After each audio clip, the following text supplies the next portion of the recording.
Good day, knife nerds. It's the Big Canucker coming at you again with another knife review. This time we've got an oldie, but a goodie. We've got one of the longest serving knives in my collection here, which is actually the Buck 110 folder. This one happens to be the Alaskan guide, the Cabelas Alaskan guide knife, which gives you a little bit of difference compared to the original Buck 110. Now, this knife to me was one of the first knives I managed to get, and it has been fantastic. This was even before I kind of knew about a lot of the stuff which went into a knife. You know what? I knew about Buck knives because they're an iconic brand and had seen them around, and I had never owned a Buck 110. But I had the choice between a regular Buck 10 and this Alaska guide, and I actually picked the Alaska guide. Just, they were both the same price, and I actually lucked out. And let me tell you why I lucked out here with this Cabelas Alaskan guide. Now, this knife here comes with a 3 3/4 inch blade, and it is an S30V blade, which is one of the top steels out there in a knife. It's got amazing edge retention, and it's got amazing edge retention also because it is Paul Boss heat treated. I'm not sure if you can see here, but if you have a look here, you can see that it's got the Boss S30V. Paul Boss is a genius with this stuff. You're going to get way better edge retention with a Paul Boss heat treat, other than, I'm going to say, probably 90% of the heat treat that's out there. Okay, now this Buck 110 here is a big knife. Like I said, it's got a 3 3/4 inch blade, so we'll give you a little bit of size comparison here. Of course, we've got the Lucky Toonie, and then we've got one of my monsters here, the Spyderco K2, which is a huge knife in itself. It's one of the few knives that actually makes this Buck 110 look a little bit small and dainty. And another size comparison here is, here we go with my Cold Steel Recon 1, which I'm going to start to carry here pretty soon. I'm going to give it a review. This is something I picked up, but that gives you an idea of the size of this puppy here, all right? Okay, so let's put those away. Go over here. Now, your Buck 110 folder is going to have rosewood scales, and it's going to have the brass bolsters. And now, I do believe that Buck has gone to now going with an ebony folder, or ebony wood in here.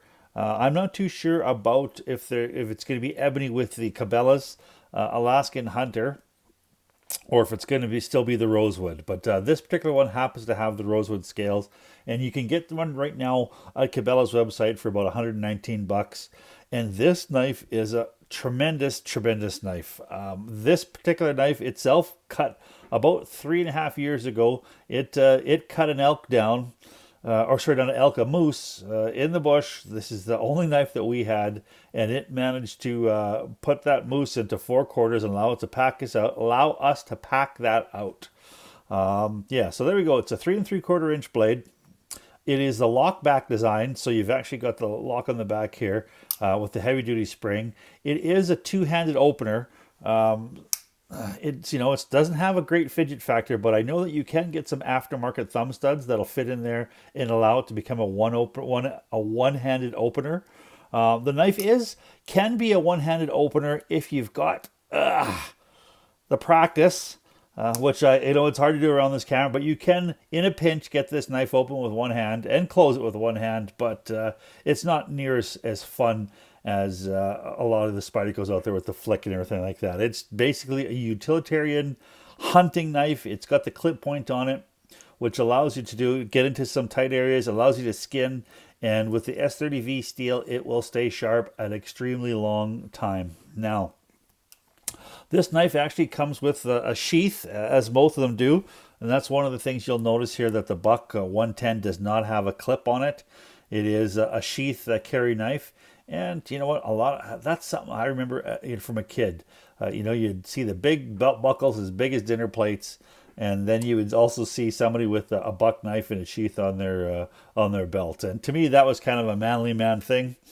All right. Now, what else can I tell you about this? This is an extremely comfortable knife. I'm a pretty big guy. I'm 6'3" and about 270, and I've got big hands, and this fits very comfortably in my hand. Now the blade itself is not extremely thick, but it's a slicer for sure. It is a hollow grind clip point, 3 3/4 inch long, Paul Boss S30V heat treated steel, which is makes it a cutting machine. Now, the black coating on here is a titanium nitride coating, and it's fairly tough. I mean, this knife here is quite old. Knife is probably 5 or 6 years old. It was used really, really heavy for a couple years, and it's starting to show a little bit of wear and tear on the blade. The Cabelas stamp itself, if you get one of those, know that unless you put this knife as nothing but a showpiece, that is going to wear off, and eventually your coating is going to show some wear and tear too as well. You'll notice here that your bolsters here, they develop a wonderful patina after some time. You can shine those up if you like, but to me, I kind of like that aged look. The lock back with a spring, which is, very, very handy. It is an extremely tough lock and an extremely tough knife. I never noticed really any hot spots on the knife when I was using it. I've used this knife to break down a lot of cardboard too as well when I first got it, and I noticed that it was extremely comfortable. I guess one of the biggest knocks on this knife, I suppose, is it's a little bit of an elephant. It weighs in at 7.2 ounces, and it is kind of heavy. So it does drop to the bottom of your pocket if you're going to just throw it in your pocket. If you don't have that sheath and you try to carry this in the pocket, it is going to weigh right to the very, very bottom. Now, like I said here, the folded length on this here is a little under 5 inches, 4 7/8 inches. And like I said, you got a 3 3/4 inch blade. So it is quite a nice big knife. And you know what? The one thing here about the buck knives is they're such an iconic knife and such an iconic brand that if you pull this out of the sheath and you go to cut something, you're not going to really scare anybody. Everybody's going to think you're kind of maybe a little bit of redneck or kind of a hunter guy. A manly guy. You're not going to be thought of as kind of Mr. Murder if you pull this out. Even though it is a nice big knife, it's just one of those knives that have been around forever. I think since about 1963. So, 50 years of buck 110. Everybody knows that this is a hunting knife, not a stabby stab knife. All right. Well, I think this is something that if you're a collector, you got to have a buck 110 in your collection. And you know what? Throw it on your belt once in a while. Have some fun. And that's my review of the buck 110. I hope everybody has a great day. And please, if you'd do me a favor and like and subscribe to my channel. And I hope you guys have a wonderful day. Thanks very much. Bye-bye.